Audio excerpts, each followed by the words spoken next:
Very protracted, long negotiation like this, you leave the most difficult stuff to last. They are very close, but there are still sticking points. I have to say there is a link with all of this and what we were just talking about in Syria, because if they manage to reach this deal, it is still a very big if, then that could have important implications. In the last week, I spoke to the EU High Representative, Federica Mogherini, and she said that if they reach a deal here, it could be a unique historic opportunity to remake the framework of the Middle East. Now that, of course, could have implications for Syria, because remember, Iran is Syria's closest ally. Iran has troops on the ground in Syria, so a nuclear deal here could be more important than just a nuclear file. James Mays live from those talks there in Lausanne. Thank you.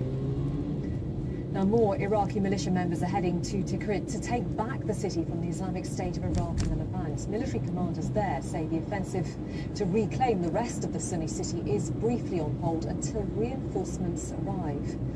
Al Jazeera has obtained exclusive footage from the front lines of the battle. Jane Araf reports from Baghdad.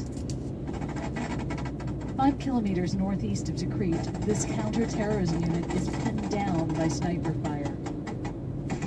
ISIL specializes in snipers and explosives, and here it's used to deadly effect. This battle last week is an indication of why taking Tikrit is slow going. The counter-terrorism battalion is an elite unit, U.S. trained.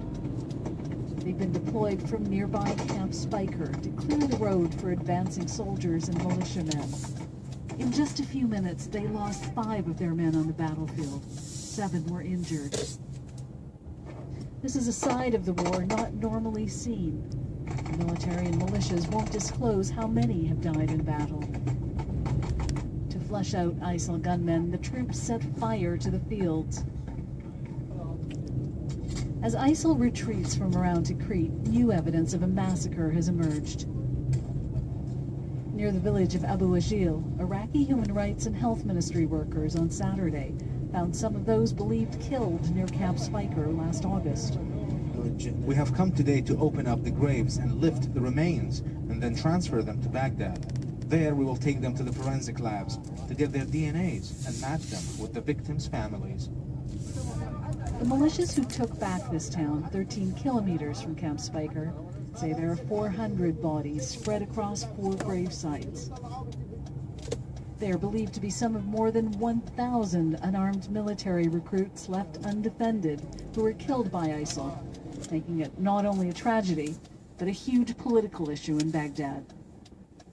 Unlike the Iraqi army collapse when ISIL rolled into Iraq last June, no one is running from this fight. In the past 2 days, Shia cleric Muqtada Sadr has reactivated his dormant militia, sending members of the Peace Brigades, formerly the Mahdi Army, to reinforce fighters in Tikrit. Camp Spiker is a rallying call. These fighters chant, "We are going to avenge our brothers fourfold," referring to the dead recruits. They're just setting off. They haven't seen the fighting yet. Iraqi military leaders are confident they can retake Tikrit. The U.S. officials share that view. But victories like this come at a very high cost. The unknown hundreds of soldiers and militiamen who have been killed in battle or at the hands of ISIL, and the uncertainty of how far the desire for revenge will go. Jane Araf, Al Jazeera, Baghdad.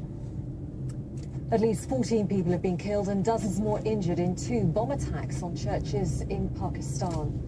Taliban fighters have claimed responsibility for those attacks, which took place in Lahore. Victoria Gatenby has the latest. The Pakistani Taliban timed its attacks to apparently cause maximum devastation. The 2 churches in Lahore were packed with Catholics and Protestants attending Sunday services. There was chaos in the moments after the bombs exploded within minutes of each other. I was on guard inside. A small gate was open. Suddenly there was the sound of a blast and the gate was blown away. I quickly turned around and all these splashes of blood fell on my clothes. After that, we got busy with the rescue effort. Sunday's attack was the worst on the community since a devastating double suicide bombing in the northwestern city of Peshawar in 2013 killed more than 80 people. This time the bombings were in the Yohanabad neighborhood, home to more than 100,000 Christians. Today in Lahore, our churches were attacked. We strongly condemn the act and we demand that the government provide protection to all places of worship of all religions, including Muslim prayer places. In Pakistan, minorities are insecure and we want security. Lahore is the capital of Punjab, Pakistan's wealthiest province. The city is generally considered peaceful compared to other areas of Pakistan, but attacks have been increasing after the government's failed attempts to hold peace talks with the Taliban last year. Christian community leaders say the government isn't doing enough to ensure their safety and that attacks like this show they're a target. Victoria Gatenby, Al Jazeera. And Al Jazeera's Kamal Haider sent this update from Islamabad. The attack by the Tehreek-e-Taliban Pakistan against the churches in Lahore is an ongoing strategy of targeting not just the security forces but also the minorities here in Pakistan. There have been deadly attacks against the Shia community, the Ahmadi community and also the Christian community. Interestingly, the two bombers were not able to get inside the churches where there would have been even heavier damage and more loss of life. They were stopped at the gates. The explosions were so powerful that the gates were ripped out of their foundations and thrown several meters away. Now, interestingly, after the attack, there was considerable anger, the Christian community coming out on the streets, the government then negotiating with them to try and defuse the situation. But it showed that the Tehreek-e-Taliban Pakistan is trying to say that it can strike soft targets across the country and also target the minority communities in Pakistan. Still to come on the programme, thousands protest on Brazil's most famous beach, calling for the country's president to be impeached. And find out why it's the cost of living and not security which is dominating this year's elections in Israel.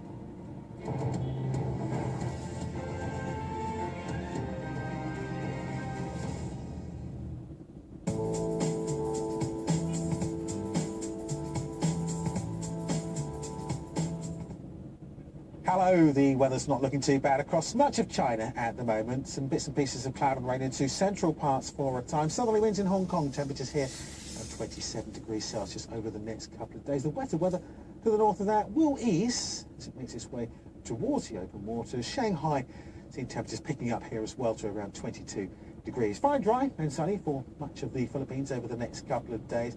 Chance of 1 or 2 showers around the eastern side of the country, but essentially it is set fair. And set fair too across much of southern India, shall we say. Might just see 1 or 2 showers into the far south of the country. North of that, generally fine and settled. Could see a few showers into Sri Lanka, and we're looking at longer spells of rain up towards the far north. Thick band of cloud here. Heavy bursts of rain just around the Tibetan Plateau. Nepal could see some lively showers on the northern edge of this system. As you can see, we might well see some significant snowfall over the next day or two. Karachi has a top temperature of around 29 degrees Celsius over the next couple of days. Doha also has a top temperature, 29 degrees Celsius. That is the case too for Riyadh. And in central parts of the Arabian Peninsula, might just see some showers as we go on through Monday. Come Tuesday, that shower rain may well also affect those of us here in Qatar.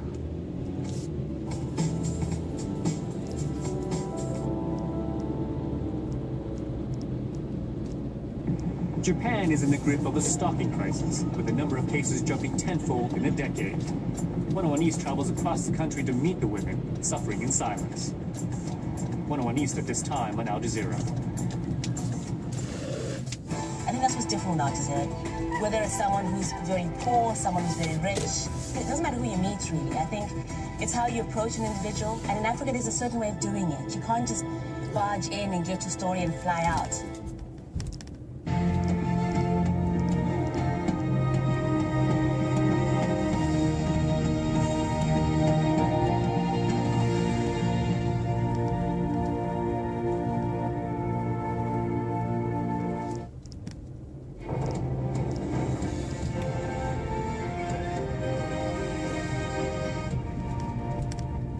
Welcome back. A reminder of our main stories here on Al Jazeera. Activists say up to 20 people have been killed in a series of government airstrikes in Syria. The attacks come as the conflict enters its 5th year, with the US Secretary of State John Kerry saying there must be a political, not a military solution to the conflict. Fighters loyal to the Shia cleric Muqtada al-Sadr are to bolster the fight against ISIL in Iraq. Al Jazeera has obtained exclusive footage showing Iraq's counter-terrorism unit trying to flush out ISIL fighters close to the city of Tikrit. And the Pakistani Taliban says it carried out an attack on 2 churches in Lahore. 14 people have been killed, many others were wounded. Aid agencies are warning the death toll in Vanuatu is likely to rise after tropical cyclone Pam tore through the island nation early on Saturday. 8 people are known to have died so far. Kim Vanel has the latest. This was a sturdy, traditionally built house in Port Vila, and this is all that's left. It had withstood 2 previous cyclones, but after Cyclone Pam, this family is homeless. It's a scene repeated over and over across Vanuatu's capital, Port Vila. The roof of this home has been torn off completely, and from this hill position, the scale of the devastation becomes clear. Jaylene's family owned what was a waterfront shop. Everything has been destroyed. We were too shocked that the shutters of the windows broke off and that the wind started to come in and everything, the glass windows smashed to the floor. Thousands are now homeless, focused on trying to survive. This is all. If we keep it on fire, then it's all last 3 days and that's it. Yeah. Gosh. I mean, yeah. And after that, we go to the root crops, which lasts about a week or something like that. One aid agency believes up to 90% of homes in Port Vila have been damaged, but the worst damage, it's thought, will be on the outer islands. Rescue workers warn the death toll is likely to rise. Absolutely critical that we can make contact as soon as possible so that we can really get an idea of the sense of the devastation that these outer island communities will have faced. But what we've seen in Port Vila and how Port Vila is affected gives us a good benchmark, and we can only assume complete devastation.